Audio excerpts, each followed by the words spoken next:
everyone, welcome back to the channel Unknown Physicist. So today we're in another video of our series Mastering MMP. In our previous video we discussed about vector analysis and some of the basic concepts in it. If you have not watched that video, the links are in description box as well as in the iCards. Please do check it and continue with this video. And what we are going to discuss today is all about coordinate system. Hope you guys would know 4 different types of coordinate system. In particular, today's video will be discussing all about Cartesian coordinate system. Cartesian coordinate system doesn't end with x, y, z. We have still many more in that, so we will be discussing everything in detail. If you are a new visitor to this channel, in this channel I do make videos on different concepts of physics. Right now there are 2 series which is going for mathematical as well as for quantum. You can check those videos also. Hope those will help for your preparation. So let's get started with today's video.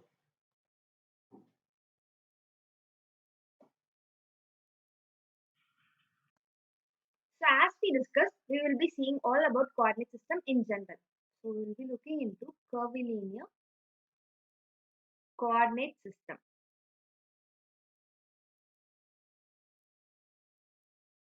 So before getting with that, why do we need a coordinate system? So for example, I'm having a particle somewhere over here. I want to know the position of the particle. So even a student who is in 8th standard can give an answer for this. To know the position, you will be plotting a graph. You will be measuring x and y. Since it is a two-dimensional case over here, this would be x and y. So for example, let this be at a point 2 and this be at somewhere 3.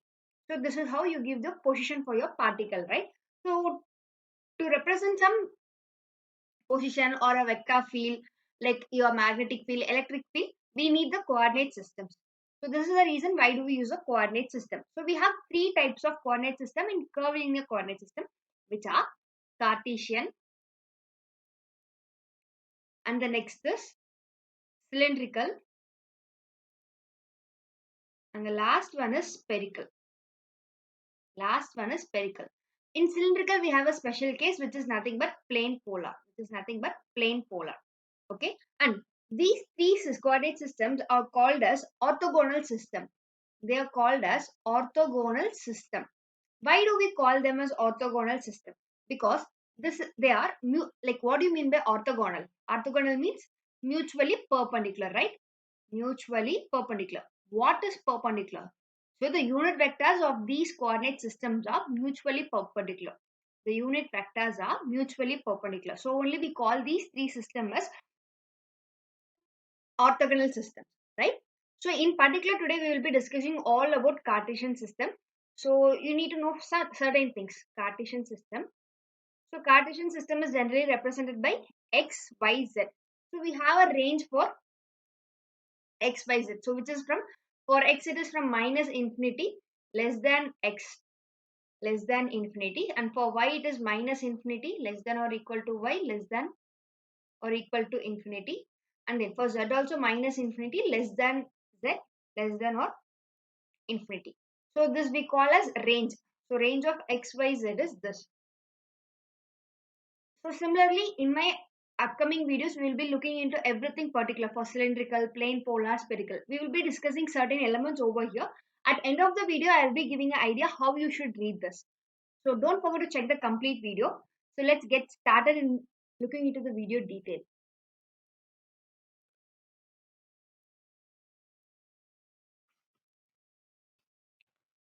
So Cartesian system. So we have 2D and 3D. So here I am considering a 3-dimensional Cartesian system. So generally we represent it as this way, right? So let this be my x-axis and this be my y-axis and this will be my z-axis. So if I'm going to have a particle somewhere over here. So I'm naming this as P. So I need to know its coordinates. So what we have to do first, let this be a point O, okay? So I need to find the position vector. So generally this is your position vector. So this is an x, y, z something. So how my position vector is given? Position vector. Before that, you need to know the direction vector. So generally the direction vector for I is I cap, for y it is j cap, and for z it is k cap. So then my position vector will be x I cap plus y j cap plus z z cap, right? So this is your position vector. Next, what we are going to see is really very important. Like when we are studying a curl, grade, or divergence, these metric elements, we call this as metric elements. These are going to be really very important. We used to call this as scale factors. Okay. So before introducing metric elements, I want to say what it is, how we are getting it. Okay. So for example, I'm considering a curvilinear coordinate system. So something like this. Okay. Let the coordinates be u1, u2, and u3. So I'm considering a curvilinear coordinate system. These u1, u2, u3, this can be x, y, z, or your polar coordinates. Sorry, your cylindrical coordinates like r, phi, z, or your spherical coordinates r, theta, phi. It can be anything. In general, I'm considering it as u1, u2, and u3. Okay. So now here I have a particle p over here. So it is u1, u2, and u3. And the position vector for this is given by, this is point O. So this is r vector, right? So here your r vector is nothing but OP vector, right? OP vector. So this is your position vector. Position vector. So what is r vector here? It is nothing but r vector is, your position vector is r vector of u1, u2, and u3, right? So I am considering this as 1. Okay. So now what I'm going to do is I'm going to differentiate it partially. So what is partial differentiation? I know everyone will be clear with it. So for example, if you are having something like a function, you're having a function y is equal to f of x, then the total differentiation is given by dy by dz, sorry, dy by dx. Suppose if your y is a function of x comma z, then your partial differentiation is given by dou y by dou x, similarly dou y by dou z. So we are differentiating with respect to the particular variable. Okay, so this is what partial differentiation. So now I'm going to do partial differentiation for this. So what we had, r vector is equal to r vector of u1 comma u2 comma u3, right? So I'm going, this is my first equation. So I'm going to do a partial differentiation. So this will be dr vector is equal to dou r vector by dou u1 into du1 plus dou r vector by dou u2 into du2 plus dou r vector by dou u3 into du3, right? So now I'm going to write this dr vector as, so this will be my equation number 2. Now dr vector I'm writing in general as dou r vector by dou ui into dui. Okay. So here what my I is 1, 2, 3. I'm writing it in the general form. So now I'm going to replace this term as bi. Okay. So what it will be? Dr vector is equal to bi into dui, right? So from this my this bi will be equal to dr vector divided by dui. So what do we call this? Okay, let me number the equations which will be easy for us. So this will be equation number 3. This will be equation number 4. So what is this? So this is nothing but your unit vector, which we call as base vector. Base vector, right? So from this, I'm sorry, there is a vector over here. So in general, BI, I have something BI which I represent as HI into EI cap. Okay, what is this HI? This HI is nothing but your magnitude of base vector. This is your magnitude of base vector. And this EA is nothing but your direction. Basically, you represent your vector in form of magnitude and direction, right? So this gives you magnitude and this is nothing but your direction. So what is this HI? This HI we call it as scale factor. This HI we call it as scale factor or metric element I'm again repeating this metric element, whatever we are going to find for our coordinate system, let it be Cartesian or spherical or polar or plane polar, anything what we are going to find, this is going to really help in your grade, curl and diversion. Again, it has come out confusing over there, but I hope I will make sure that you're going to get those concepts clear. So this is what we call metric element. Okay, so here ei cap is equal to bi vector divided by hi. Okay, so this is a scale factor.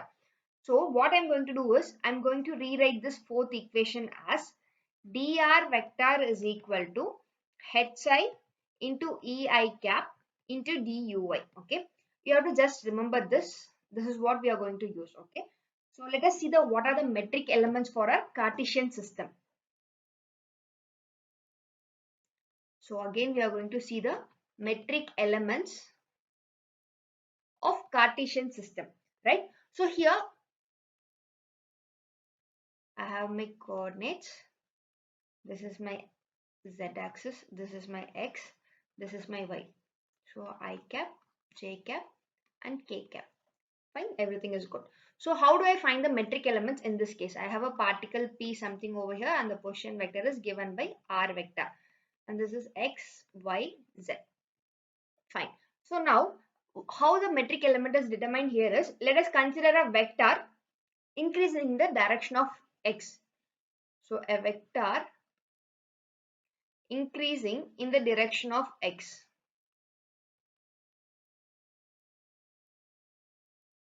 So what was your position vector? R vector is equal to xi cap plus yj cap plus z cap. Isn't it right? So what here your dou r by dou x. It is nothing but 1, isn't it? If you remember, just now we discussed a scale factor, that is your metric element, which is given by ei cap is equal to bi vector divided by hi. Sorry, bi vector divided by hi. Isn't it right? So what is your ei here? It is for x. So x cap is equal to bi vector. So it is nothing but dou r by dou x divided by h. Hi is nothing but your magnitude. Hi is your magnitude. So magnitude means dou r by dou x magnitude. So this is nothing but 1. So your x cap is equal to dou r by dou x. So I need the value, my metric elements are h1, h2, h3, generally represented as h1, h2, h3, right? So what is your metric element? 1 by h1. So it is 1, right? So your h1, this is your first metric element, which is equal to 1. So next we have to find for a vector increasing in the direction of y. I'm going to just write it over here. So increasing in the direction of y. Okay. So which is increasing in the direction of y. In the direction of y. So which will be dou r by dou r vector by dou y will be equal to 1. So again, I have to find y cap, which is given by dou r by dou y divided by magnitude of dou r by dou y. So here what is your h2? Your h2 will be 1. Again it will be 1 because this is equal to 1, right? Next, similarly, if we are going to find for a vector increasing in the direction of z, increasing in the direction of z, in the direction of z, then your h3 is going to be 1. Then your h3 is going to be 1. Again, I am repeating this h1, h2, h3 are going to be really important in your grade, curl and divergence. Okay. So what are your metric elements for Cartesian system? Metric elements for Cartesian system are nothing but 1, 1, 1. Okay. 1, 1, 1.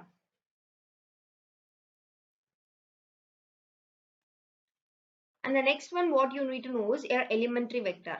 Elementary vector. Okay. Elementary vector.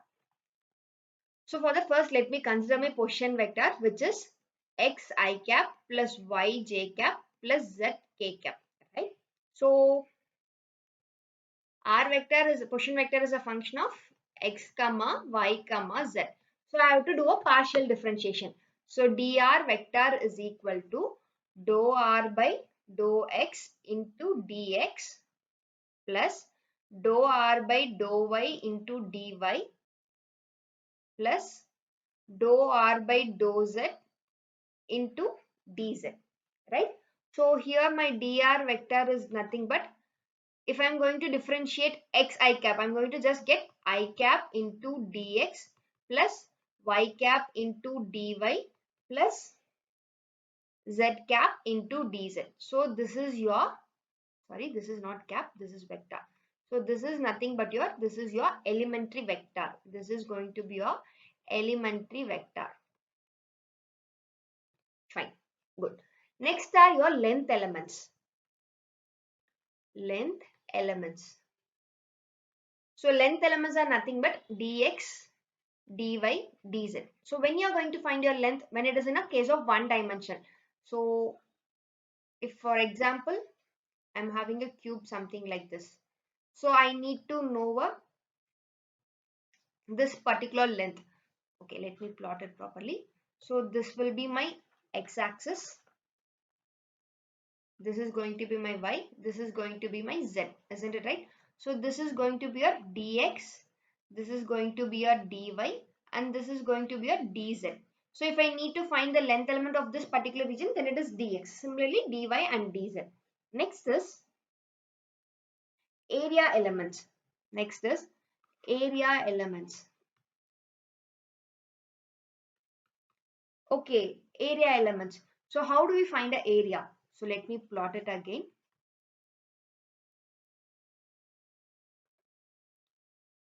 So let me consider a 3D object over here.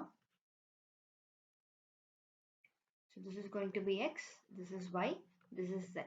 So it is like a small area I'm considering, like an infinitesimal area.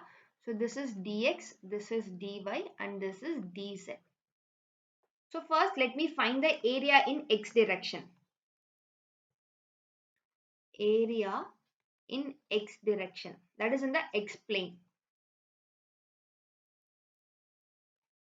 So if you need the area in the x direction, so in this direction, then what you have to do is product of 2 in the other, sorry, product of 2 in direction of others.